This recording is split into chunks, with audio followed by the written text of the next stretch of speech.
Good evening. Before we begin the meeting, I would like to ask Jenny Knight to guide the Council in a moment of reflection.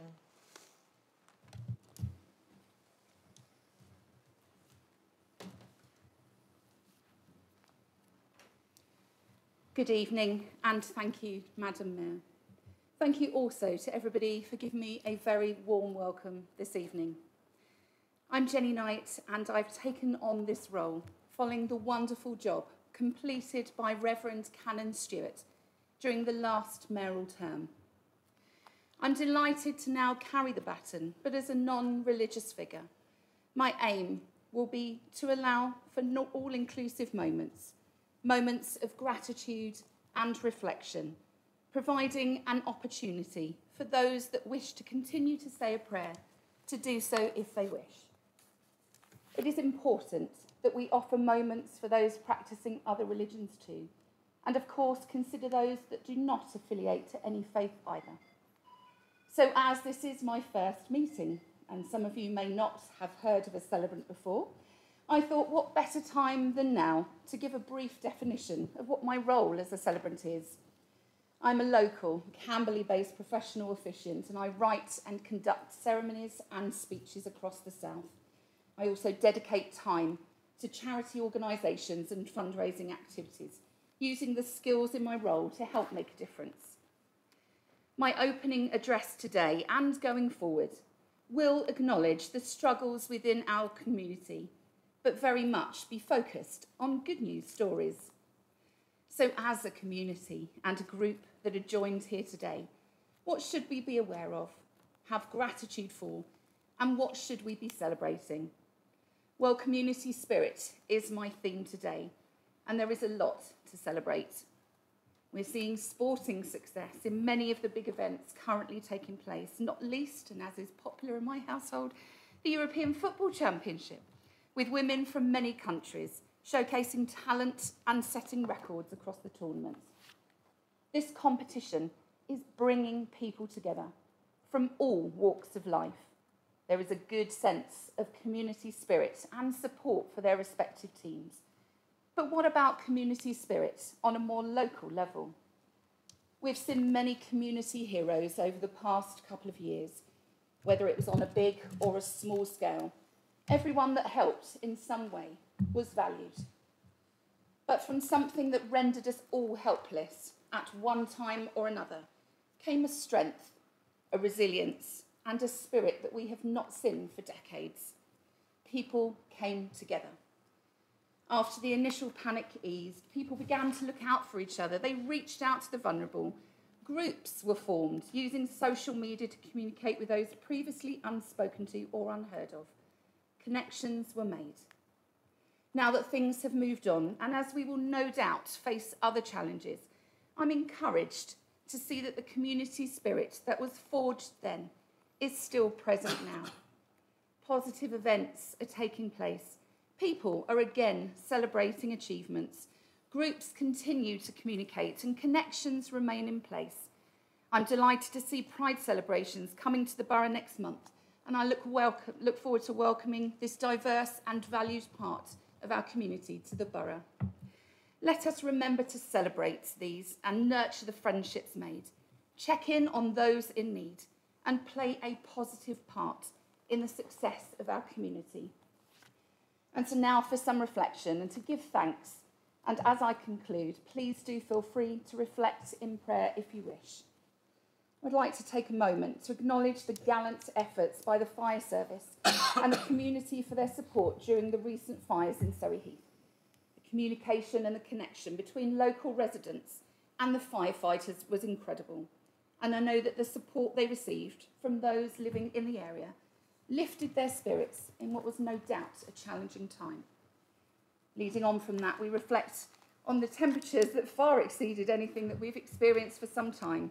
This inevitably affected the firefighters and all those that endured, the sick and the elderly too. And lastly, I'd like to give thanks to everyone that demonstrated outstanding community spirit in these difficult times. It was proof, if ever we needed it, that while situations like this might cause disruption, fear and devastation, Often it is the people rising up to console, offer comfort, and in many cases, solutions to problems that boost morale and is incredibly heartwarming. So well done to Surrey Heath, and thank you. Thank you, Jenny. Please be seated.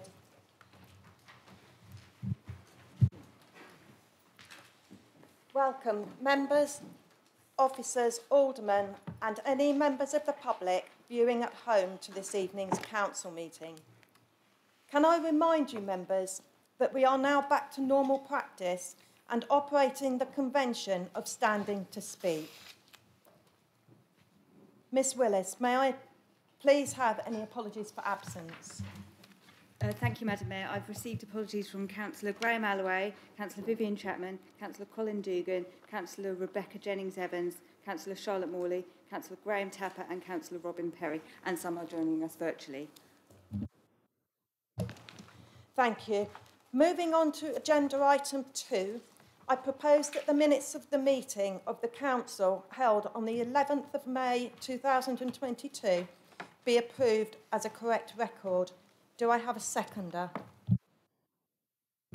Thank you, Madam Mayor. I'd like to second that motion. Is that agreed, members? Agreed. Item 3 is my announcements.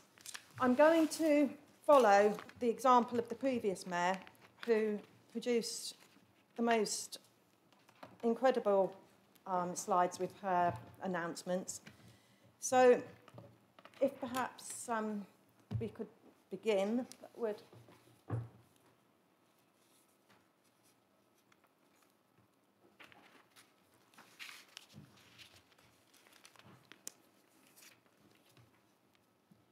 Our first engagements were on the Saturday after the council meeting. Then we went on to the Platinum Jubilee event on the 2nd of June. Followed after by the football tournament arranged by Mitchell Athletic and the Platinum 7 Run. There were other community events to celebrate the Jubilee, and within these pictures, you'll see faces familiar. 40 years since the end of the Falklands War, we marked at St Peter's Church and the War Memorial on the London Road. These are some of the other engagements we've carried out, including celebrating Armed Forces Day. Other celebrations within the borough include these business and these school fetes as term ended. There was lots of fun in the sun at the Frimley Green Carnival, the Camberley Fire Station Open Day, and Jackfest in Bisley. We have also been supporting Success, the workshop. The new skate park in Mitchett has been refurbished. And then we've also been enjoying Special Times birthdays with the residents. And this is next for the Mayor's charities, for Connect, for Chloe and Sophie's Special Ear Fund, and for Parity.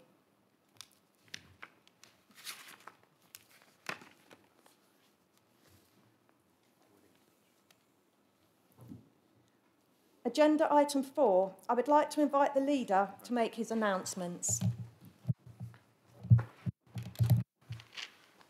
Thank you, Madam Mayor.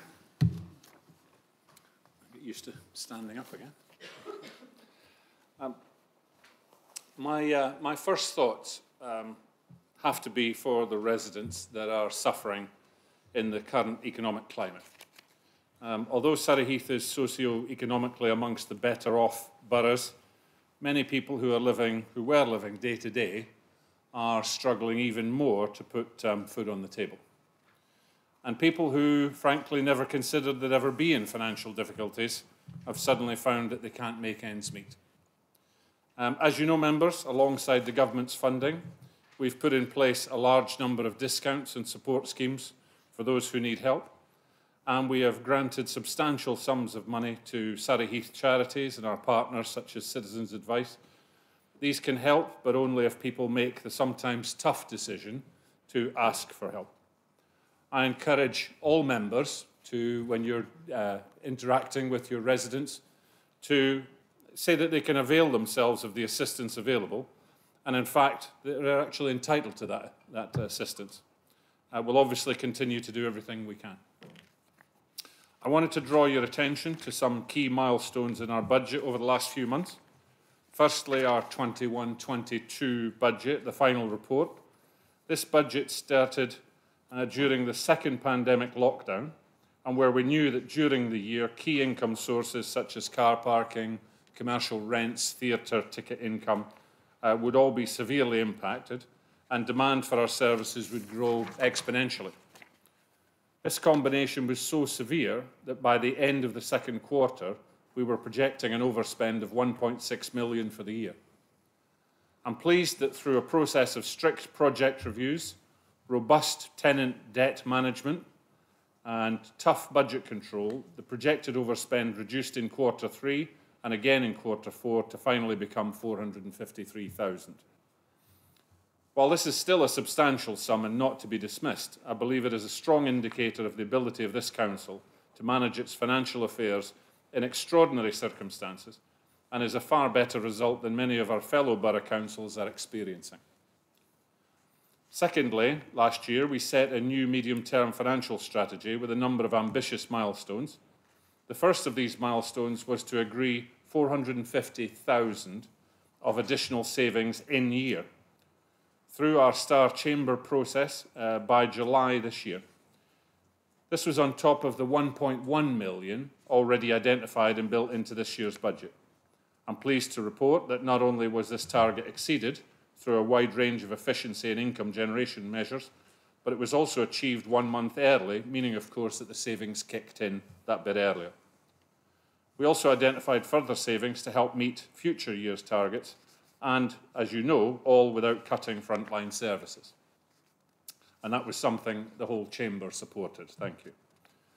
While the economy and retail particularly continue to be extremely difficult, I'm pleased to confirm that we have just let on a long-term lease what people may know as the Old Halfords shop in Princess Way to a food market retailer, and they plan to open within a few months.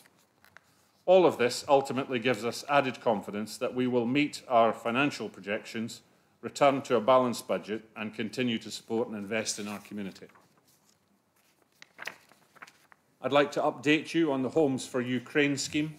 As you know, this council was one of the first in Surrey to sign up to the Homes for Ukraine scheme, which was established to support those fleeing the brutal, illegal occupation of their country.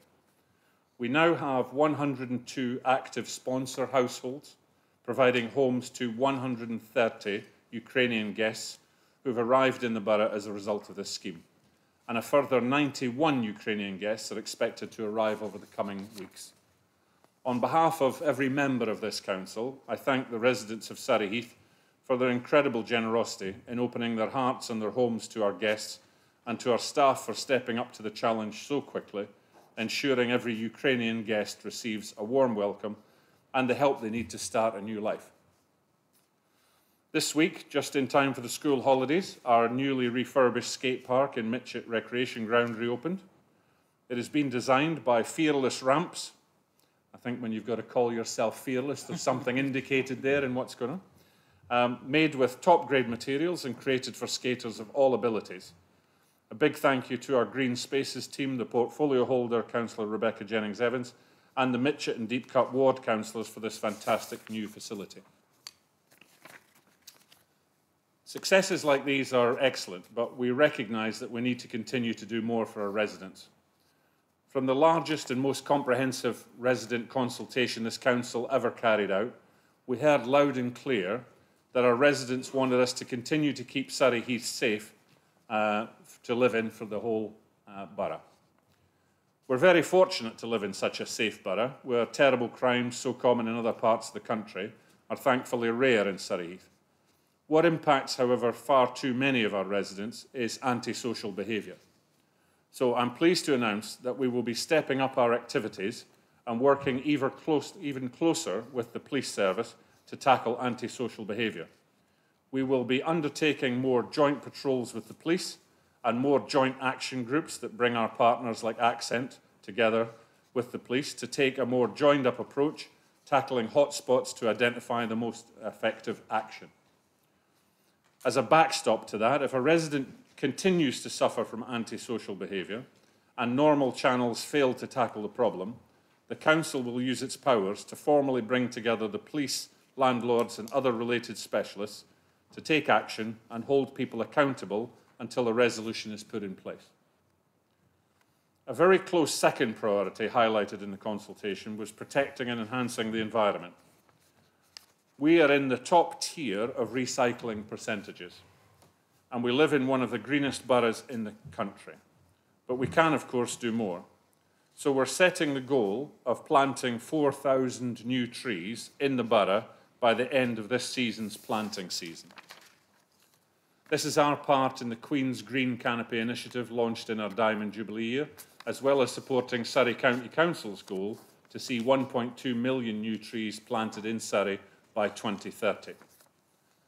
Another green initiative is that we're going to step up our activities tackling and prosecuting fly tipping. We've identified common sites for dumping and will be employing the latest technology to catch the perpetrators, as well as increasing our efforts to analyse fly tips for details of where the rubbish has come from, to target and prosecute the people who commit this crime on our environment. All three of these enhanced services would benefit enormously by hearing from members and residents where they have a problem with antisocial behaviour, fly tipping, or would like to suggest where trees in the borough should be planted. In order to keep everyone informed, we're going to publish our key performance indicators, and we'll be publishing regularly details of the actions we're taking and the outcomes of our enforcement action. While there are obviously many more additional services we could enhance, I'm mindful that too many priorities means no priorities at all. However, if we make the progress I expect on these three enhanced services, then we will happily add a small number of other ones. Finally, members, our residents quite rightly hold us to account for things that go wrong or don't deliver the outcomes they expect. This can lead to us being self-critical, which is not a bad thing, but we should also take the time to understand that the problems we're dealing with are not the only thing in the borough. Outside bodies look at things happening in Surrey Heath and compare them to others doing the same things, and through independent competition, declare winners and runners-up. It may surprise some of our residents that Surrey Heath has been the recipient of some praise over the last few months. We were the winner of UK Best Town for Business 2022 by Enterprise Nation, the UK's leading small business network in partnership with Dell and Intel. Our new leisure centre, which is seeing double the number of visitors as the old arena, was a finalist in the UK Active Design of the Year award. Our bid, collectively Camberley, was runner-up to Glasgow in the Best Social and Community Contribution Award 2022 by the Association of Town and City Management. We were the regional winner of the NHS Parliamentary Awards for our partnership response to COVID. We were shortlisted for the Chartered Institution of Highways and Transportation Award in the category of creating better places for our high street regeneration. And we've been awarded green flags this week for both Frimley Lodge Park and Lightwater Country Park. These are, of course, testament to the staff and members of this council, our statutory partners and the businesses of people of Surrey Heath. Of the 315 boroughs and districts in England and Wales, by size, Surrey Heath is number 300. I think we can be proud that we clearly punch above our weight. Thank you, Madam Mayor. Thank you, Leader. Agenda number 5, declarations of interest. Do any members have any disclosable pecuniary or non-pecuniary interest to declare in relation to the matters which are to be considered at this meeting?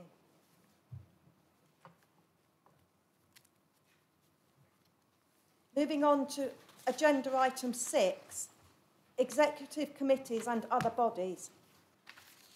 Executive minutes and recommendation. Can I have a proposer for the executive minutes and recommendation at minute 2E? Thank you, Madam Mayor. I move that the minutes of the executive of the 31st of May, 21st of June and 19th of July 2022 be received and the recommendation at minute 2E be adopted. Thank you, Leader. Do you have a seconder? Thank you, Madam Mayor. I'm happy to second the minutes for the 31st of May, 21st of June and 19th of July and recommendation of minute 2/E be adopted. Thank you. Thank you. Are you happy to receive these minutes and to agree the recommendation, members? Agreed. Planning Applications Committee. Can I have a proposer, please, for the Planning Applications Committee minutes? Thank you, Madam Mayor. I wish to propose the minutes of the Planning Applications Committee on 7th of April, 5th of May and 9th of June. Thank you, Madam Mayor. Thank you, Councillor. Do you have a seconder? Thank you, Madam Mayor. I would like to second the PAC minutes of the 7th of the 4th, 5th of the 5th and the 9th of the 6th. Thank you. Members, are you happy to receive these minutes? Agreed. Audit and Standards Committee. Can I have a proposer, please, for the Audit and Standards Committee minutes? Thank you, Madam Mayor. I would like to propose the minutes of the Audit and Standards Committee of the 25th of April 2022. Thank you, Councillor. Do you have a seconder? I do. Madam Mayor, I am pleased to second those minutes. Thank you. Members, are you happy to receive these minutes?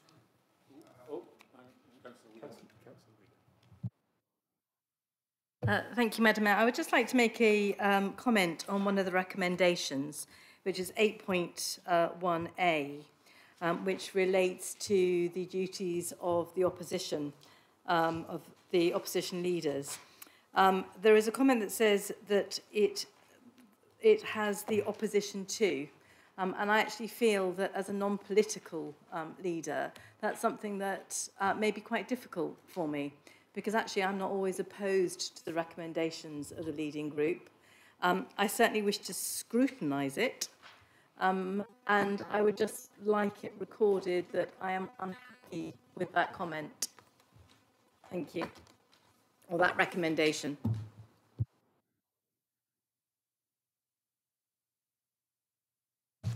I'm sorry, Councillor, we cannot see which one we're going to.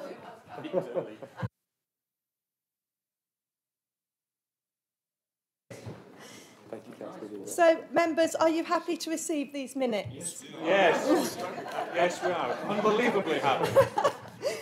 Moving on to the Employment Committee. Can I have a proposer, please, for the Employment Committee minutes and the recommendation at minute 5EC?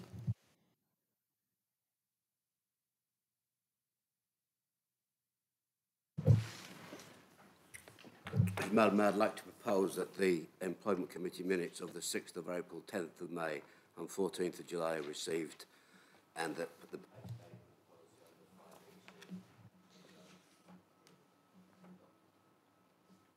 Thank you, Councillor. Do you have a seconder? Thank you, Madam Mayor. I would like to second those minutes. Members, are you happy to receive these minutes and agree the recommendation? Agreed. External Partnerships Select Committee. Can I have a proposer, please, for the External Partnerships Select Committee minutes? Thank you, Madam Mayor. I would like to propose the minutes of the External Partnerships Select Committee for the 7th of June 2022. Thank you. Thank you, Councillor. Do you have a seconder? Thank you, Madam Mayor. I'm happy to second those minutes. Thank you. Licensing Committee. Can I have a proposer for the Licensing Committee minutes? Thank you, Madam Mayor. I'd like to move that the minutes of the meeting of the Licensing Committee of the 15th of June 2022 be received. Thank you, Councillor. Do you have a seconder?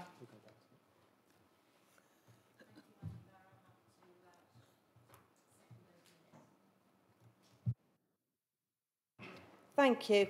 Returning to External Partnerships Committee, Councillor Rise proposed and Councillor Hawkins second. Please could I ask members, are you happy to receive these minutes? Agreed.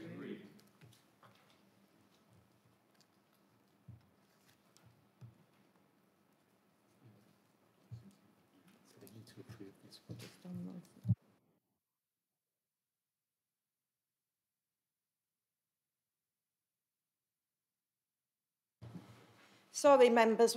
Returning to Licensing Committee, are you happy to receive these minutes? Agreed. Thank you. Performance and Finance Scrutiny Committee. Members, I have been advised that the Performance and Finance Scrutiny Committee minutes from the 13th of July are still being drafted and reviewed. Joint Staff Consultative Group. Can I have a proposer for the notes of the Joint Staff Consultative Group, please? Madam Mayor, I'd like to propose the minutes for the Joint Staff Consultative Group on the 16th of June 2022. Thank you. Thank you. Do you have a seconder?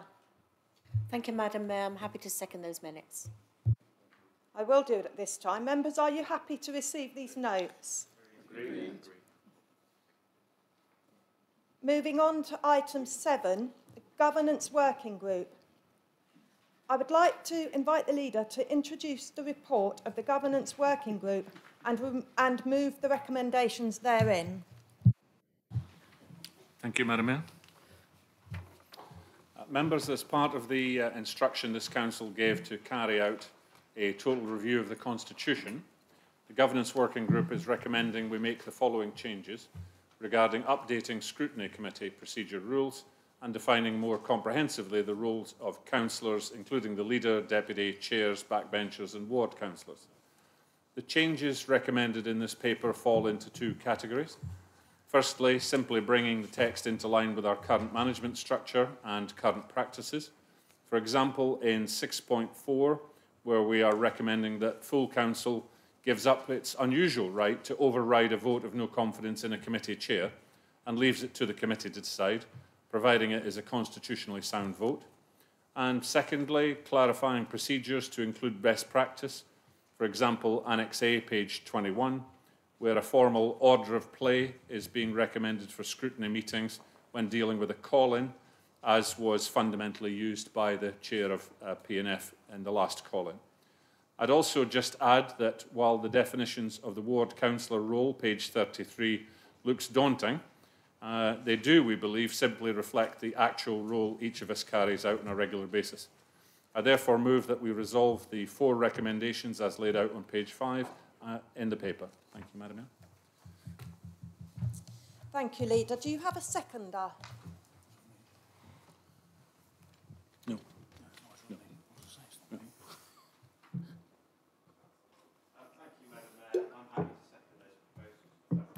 That one. Yeah, thank you, Madam Mayor. I'm happy to second those proposals.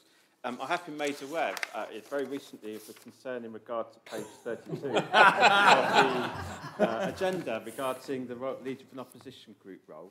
And just to clarify the thinking around that, because that was actually a matter that did come up in the meeting, where it does say make sure there is effective and constructive opposition to the Council's administration.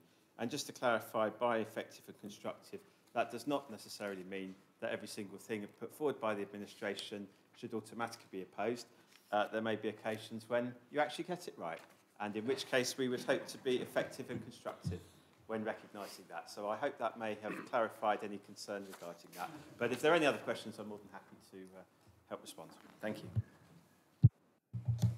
Thank you, Councillor. Apologies. Do you have any comments, members? Councillor Wheeler. Thank you, Madam Mayor. So I can't get my chair back because there's a hole in the carpet. So I don't think we can be accused of spending money too prolifically in here, although the fee, if I break my neck in trying to do so, might be slightly different. I do take just... I feel that I have a constructive opposition to the wording in 8.1.a, which does, as Councillor Bates read out, say make sure there is effective and constructive opposition to the Council's administration. I do feel that it would be more inclusive, and I wonder if we could be minded to make the change to say, make sure there is effective and constructive scrutiny of the council's administration. I feel that introducing the word opposition is by its very nature an opposition to. I just wondered whether or not that is an amendment that could be considered and made. Thank you.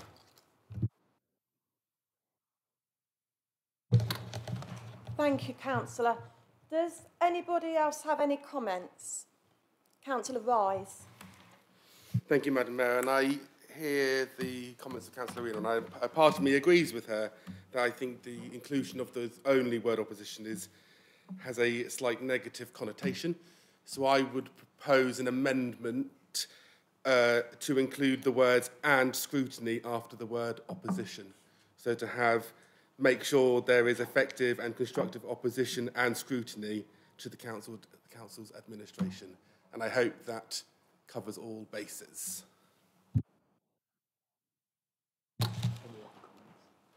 Thank you, Councillor. Any further comments? Councillor Page. Thank you very much. Madam Mayor, sorry, I must stand. I feel that Councillor Wheeler's comments are absolutely right and aimed at the right tone.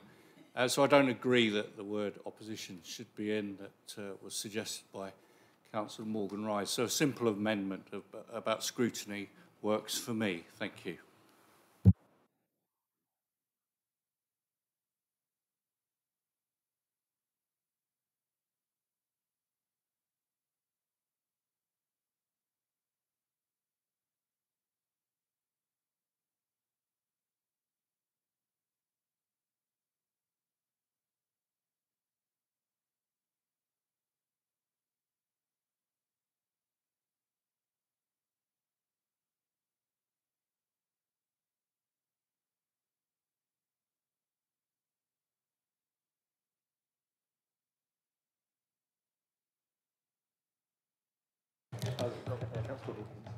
Thank you. Councillor Hawkins. Thank you, Madam Mayor. I may have missed a point eons ago on this one, but I mean, we're talking on scrutiny, and the whole basis of scrutiny of the executive and the leadership is to do exactly that. And I'm looking at the two chairmen of the scrutiny committees, and I think we have, as a member of both of those committees, we have some robust examination of the members of the executive. So I think to say it is the role of the opposition is not strictly correct. It is the role of all councillors in a scrutiny role to scrutinise the policies of the executive, particularly when those of us are mere backbenchers. And this is an opportunity for us to scrutinise within the remit of the Scrutiny Committee. Thank you, Madam Mayor. Thank you, Councillor. Are there any more comments? Councillor Galliford. Thank you, Madam Mayor. If we are changing the wording, I'm just looking on page 6.6.5, where a single party is acting as the administration, a member of the opposition shall normally chair the Audit and Standards Committee. And then further on in the papers, which I can't find right at this moment, it says exactly the same thing about, so it's page 12.5.2, exactly the same wording, shall normally chair the Performance and Finance Scrutiny Committee. So those would need to be adjusted as well, were we to go forward with a different.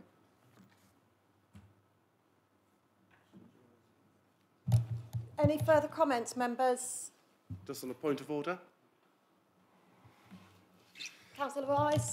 Two potential amendments have been submitted by Councillor Wheeler and by myself.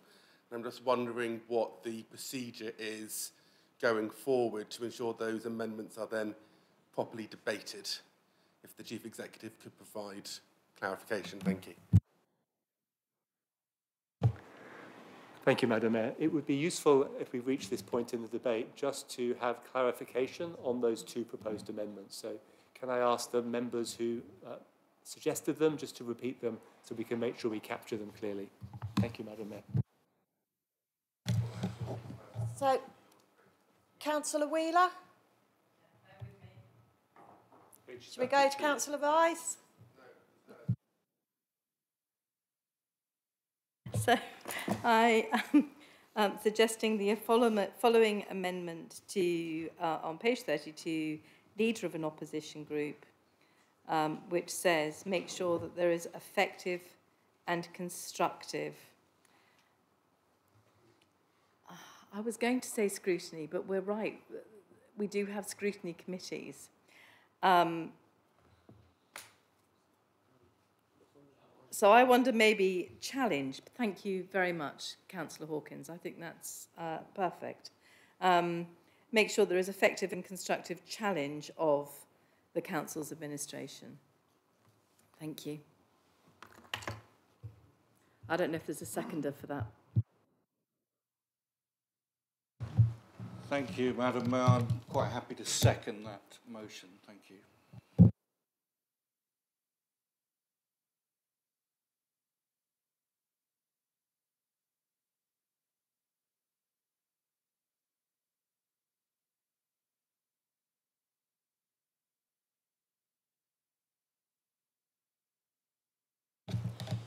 Councillor Rice?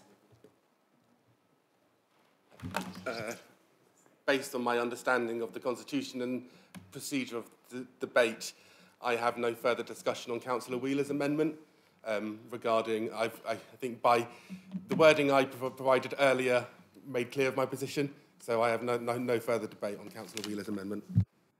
Thank you, Councillor.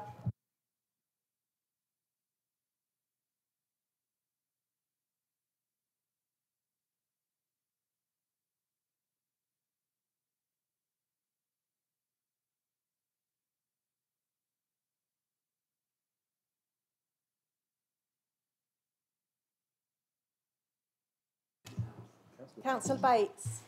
Thank you, Madam Mayor. This has got rather more complicated than I thought might happen tonight.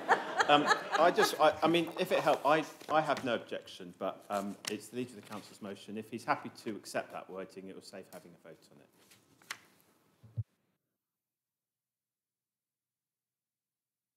on it. Leader, would you like to comment?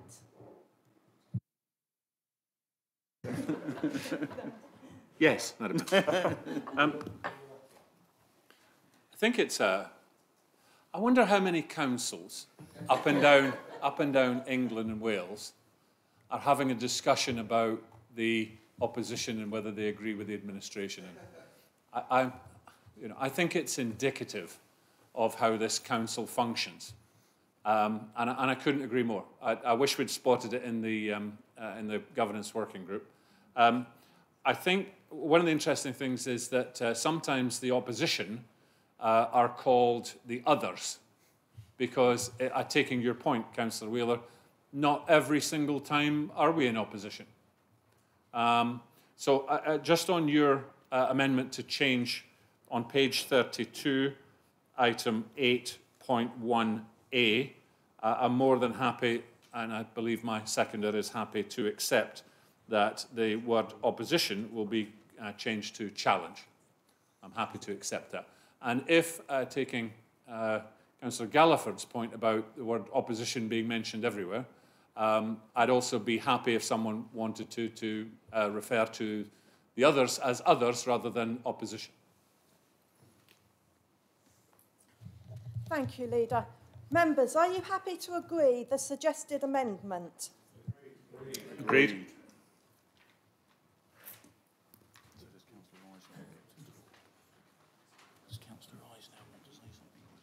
No, I think he's accepted Councillor Wheeler's bit, which is fine. And the point about scrutiny wasn't valid because we've got scrutiny committees, so yeah. Members, returning to the original recommendation, are you agreed? With the amendment. With the amendment, sorry. Agreed. Agreed.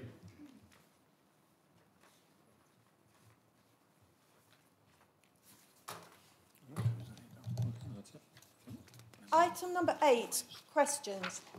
Members, as advised in the Governance Working Group report to the Council in April of 2022, the items on the questions from the public and councillors have been grouped together and moved to the end of the agenda. Questions from members of the public. I'm advised that no questions have been received from a member of the public under Council Procedure Rule 10. Questions from councillors. Item B, questions from councillors. I can advise that no questions have been received from councillors. Leaders' question time. I would now like to invite members to ask questions of the leader, Councillor Alan McClafferty, on issues relating to executive functions. Please be aware that the 20 minutes is allocated to leaders' question time. In order to give everyone a chance, I will try to ensure all members have had the opportunity to ask a first question before I invite you to ask a second. So if you have more than one question, please can I ask that you prioritise that question first. Now, can I have the first question from members? Councillor Malvaganam. Thank you, Madam Mayor. I must first thank Councillor McClafferty, the leader, for inviting the County Council leader, Tim Oliver, for that fantastic presentation, verbal presentation, which we asked a lot of questions. I have an additional problem to that. Having heard most of the councillors that day, what's the agenda here? Is it the agenda unitary? Or is it the agenda of just getting money off other councils? If you take the county council on its own, so far, they're closed sure start centres, their road repairs are not done, lights are shut at 12 o'clock at midnight, so on and so forth. They are saving money, which means they are in some sort of financial trouble. Here at Surrey Heath, I must give it to Mr. Roberts and his team. They've done a fantastic job by saving money and keeping our belts very, very tight. I cannot understand why is the county leader interested in integrated care system? What is it? What is it for us?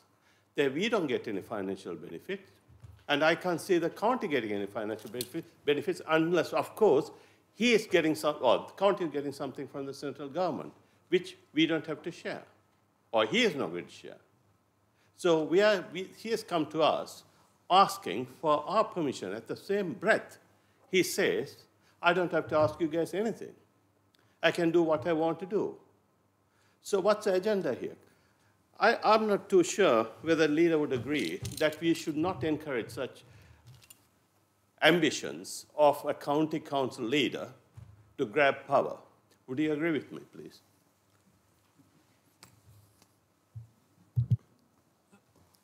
No.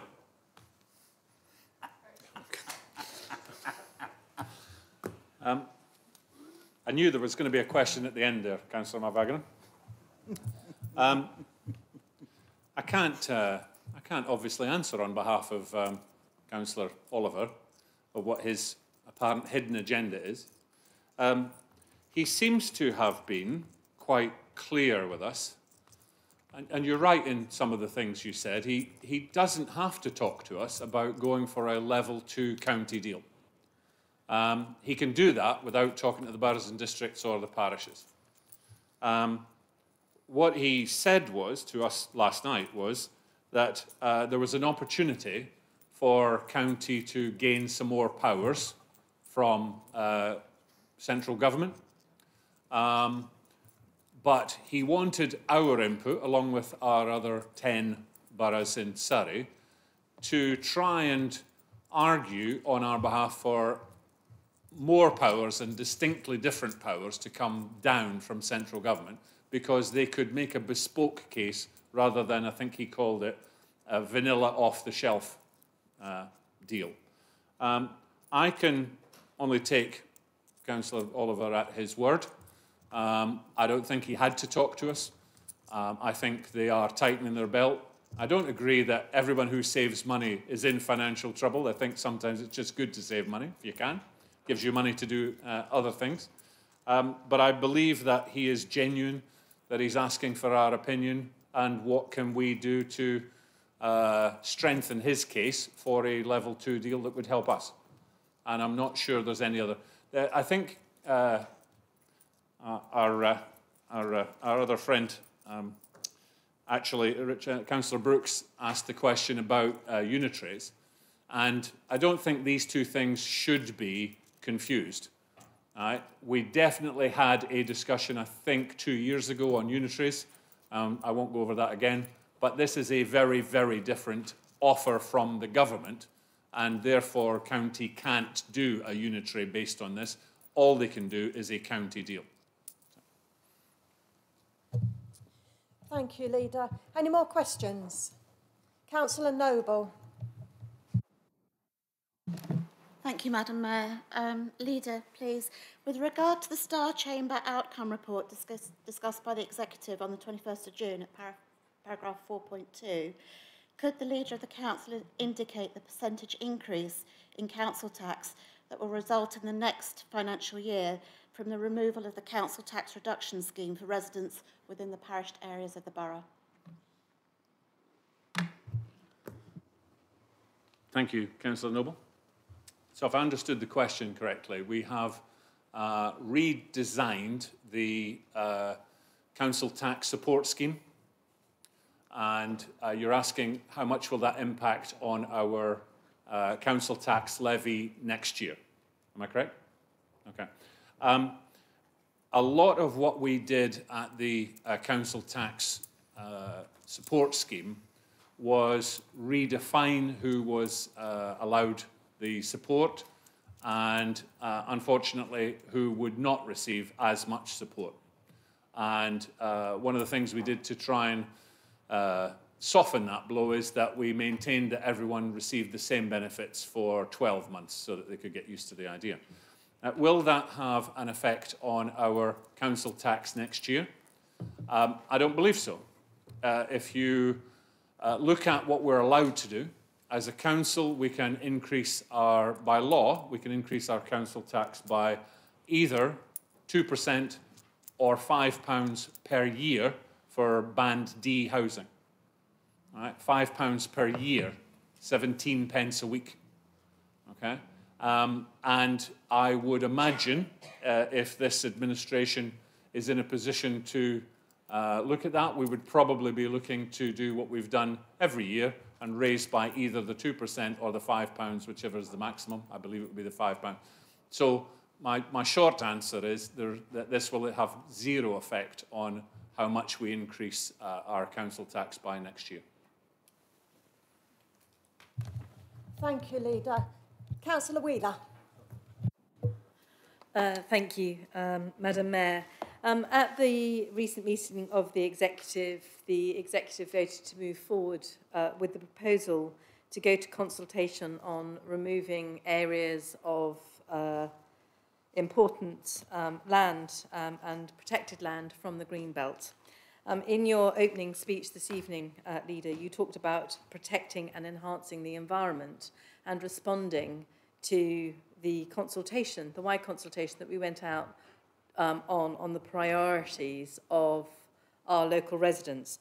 My understanding is that the vast majority of people that responded actually said that one of the things that was very important to them, and I'm happy to be correct on the figures on this, was the protection of the green belt. And actually the protection and the enhancement of the green belt, we had a very good response to the consultation from Windlesham and Jobbom Ward, and they're very good at responding to consultations. The timing of this consultation is slap bang through the middle of summer holidays, and somebody slightly more cynical than myself may feel that could be seen as not encouraging people to respond. It is traditionally a very difficult time to get people to respond to. So my question is, how is this council going to meet the requirements of the majority of people that responded, certainly from my area, and I believe that was the majority of people that responded, who wanted the green belt to be protected and enhanced, and how that conflicts with the decision that's recently been made by the Executive? Thank you.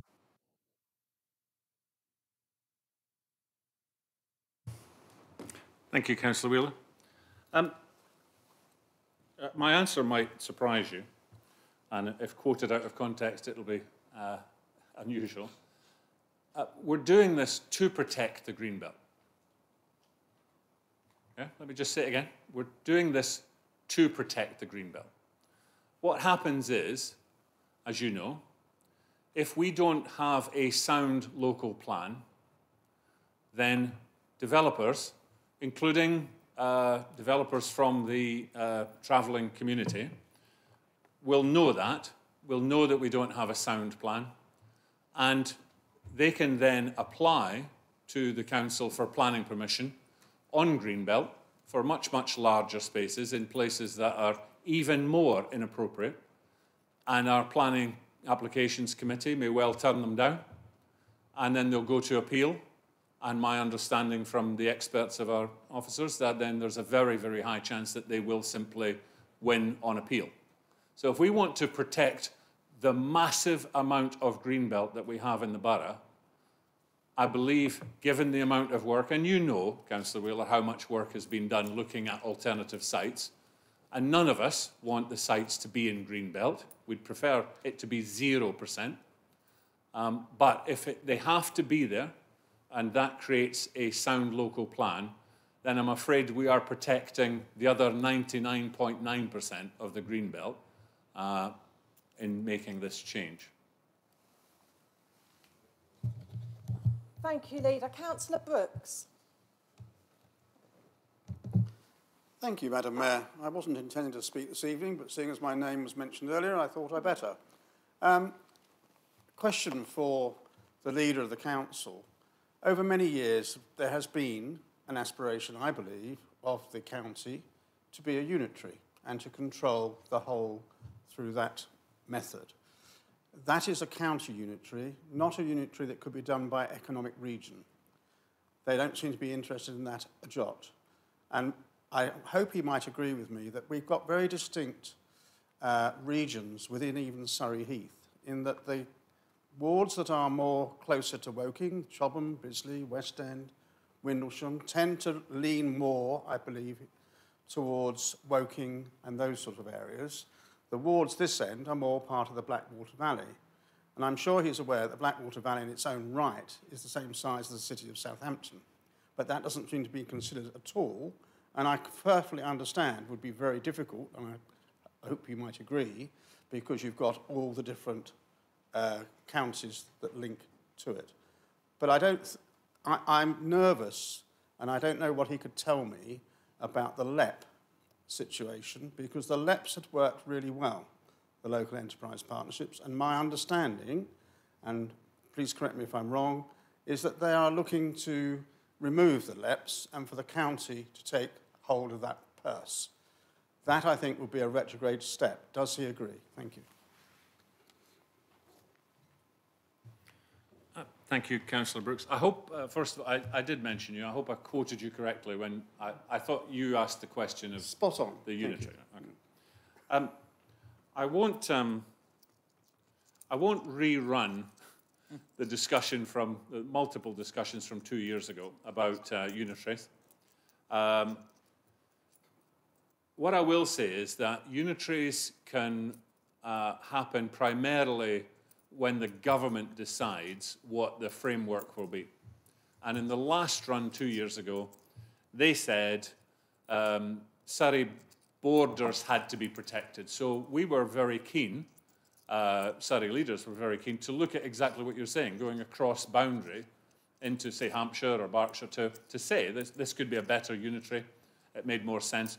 But the government at that time, and the rules were, the borders of the county had to be protected. So all we had was Surrey Heath was going to be in either, as the county wanted, a single unitary for Surrey, or as the borough and district leaders wanted, at least 2, probably 3 unitaries. And they were kind of an east, south, and north. And we were in the north, I think. And a lot of work was done, and frankly, a lot of money was wasted, both by county and by the boroughs and districts. I've read a lot about the county deal, and if we're nervous about it being a slippery slope, thin end of the wedge argument towards unitary, I don't think county have given up their ambition for a single unitary. I don't think Tim Oliver has ever denied that. But I do think the county deal is a very, very different animal from a unitary. I think if they ever decide to go to a level 3, where currently you have to have an elected mayor, then perhaps we would look very, very closely at the wording and make sure there weren't any kind of unitary aspirations in there. But frankly, this is a county decision, and they're giving us the opportunity to participate and engage, but nothing more. Thank you, Leader. Councillor Hawkins. Thank you, Madam Mayor. At times, I feel I'm in a parallel universe.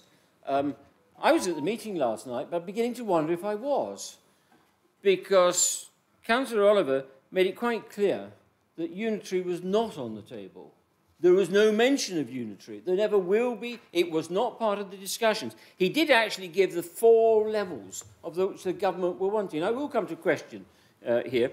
And level 4 was the combined county... Councillor Hawkins, I believe you're making a statement rather than asking a question of the Leader. Councillor Mulwinny didn't. Right, OK, so, right, I will go back to... Thank you, Madam Mayor. I'll go back to the statement from Councillor Mulvanigan, to which he was not corrected, when he was commenting on the undertone and the desire of Mr. Oliver to come here and take money from us poor innocents in Borough. Would the Leader agree with me that Mr. Oliver said that Surrey's #1 priority is the funding for... I've lost my place now, health inequality. It is health inequality. There is too much... Councillor Hawkins, you are making a statement as opposed to asking a question. Thank you, Madam Mayor. Any more questions, members? Councillor Rise.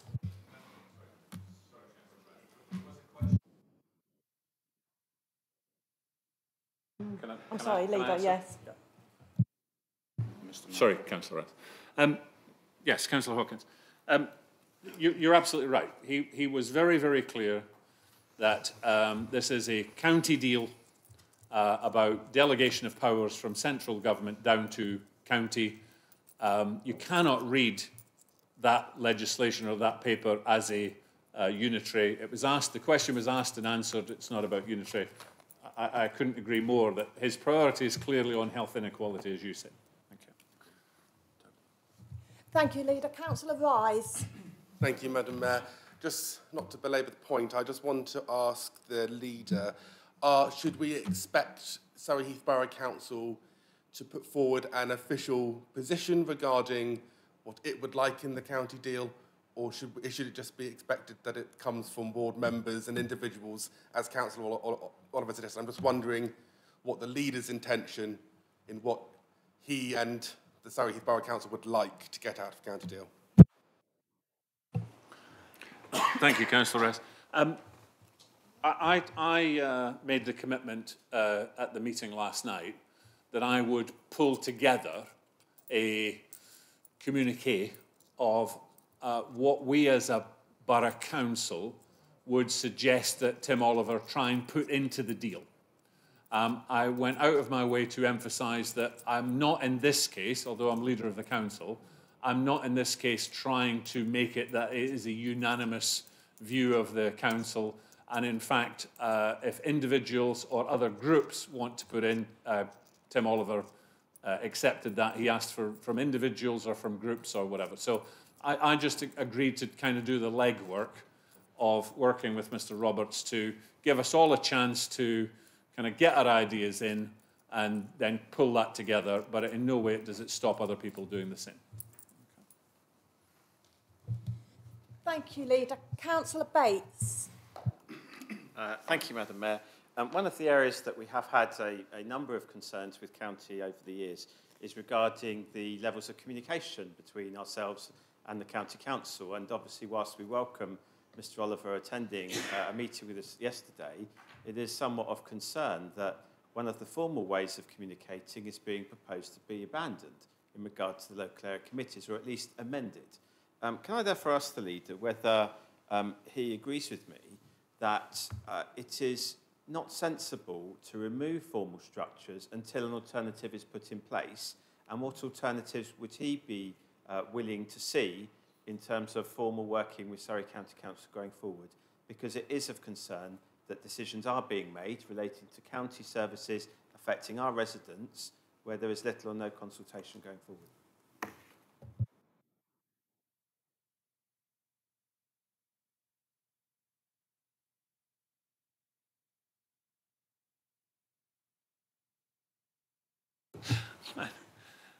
Thank you, Councillor Bates.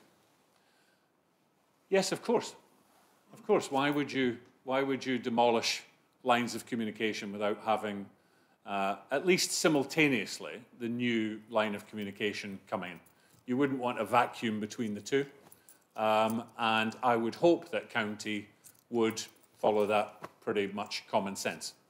I think, I'm sorry, Councillor Brooks, you did ask me about LEPs, and I very skillfully avoided answering that completely.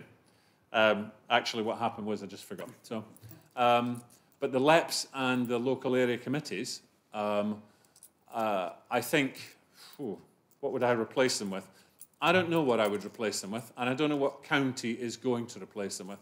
I do believe that the LEPs, to answer your question, coming back to it, Councillor Brooks, I think it's pretty much common knowledge that the LEPs are finished. I think the government wants them gone, and I think County are happy for that. I think Tim Oliver mentioned last night that he would be taking on board the funding. I may be misquoting him, because it was a conversation that seemed to go between LEPs and local area committees.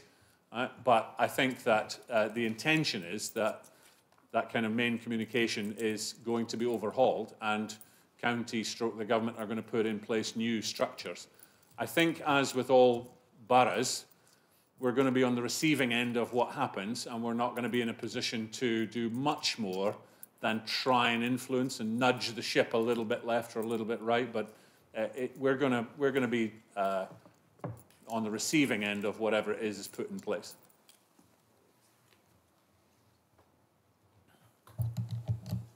Councillors, we have run out of time. I'm going to take Councillor Galliford and then close the meeting.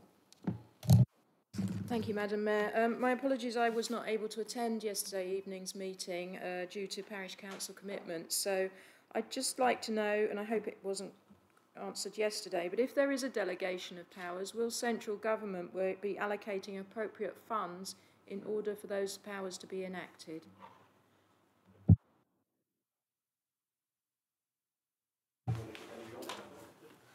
I think Councillor Oliver was really open and honest about that, and I think the short answer is no.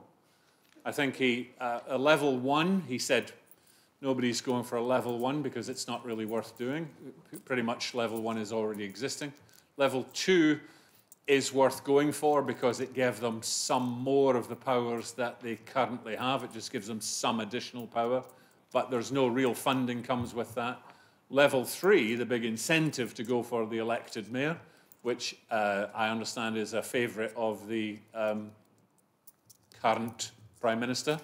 So that may well change, but the penalty you have to pay is to have an elected official for the whole of Surrey, and Surrey doesn't want to go down that route. And that's where real funding came then. So real funding was handed out as part of that. But level 2, there's no real funding comes with it. Okay. Can I just say as well, Madam Mayor, it's up to you, of course, if you want to close the meeting, but I'm more than happy to continue to answer questions. Thank you, Leader. Members, any more questions? In that case, I will close the meeting. Thank you very much for coming. Maybe not answer that question. Right. Thank you. Nick. Members, will you all be upstanding? Nick. Mr. Stevens. Members and officers, if you could be upstanding. Thank you.